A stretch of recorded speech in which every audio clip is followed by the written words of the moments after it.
আজকে হোলির দিনে কি কি রান্না করেছি আমরা বাড়িতে সেটাই দেখাচ্ছি। আর হোলির দিন আমরা গ্রামের বাড়িতে এসেছি, সবাই এসছে, তার জন্য রান্না হয়েছে দেখো বেগুন ভাজা, এখানে আছে মাছের মাথা দিয়ে মুগ ডাল, আর এখানে আছে কাতলা মাছের ঝোল।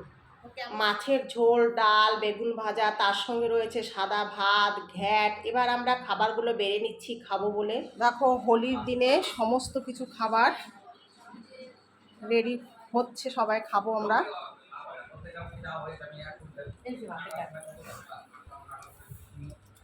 এই যে মাছের ঝোল,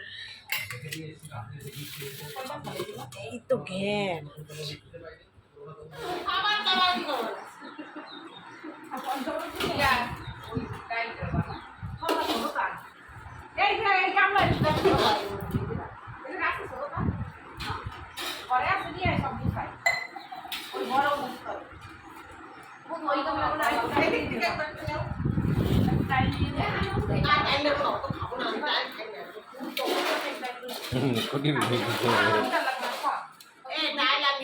আমার গ্যাট হলি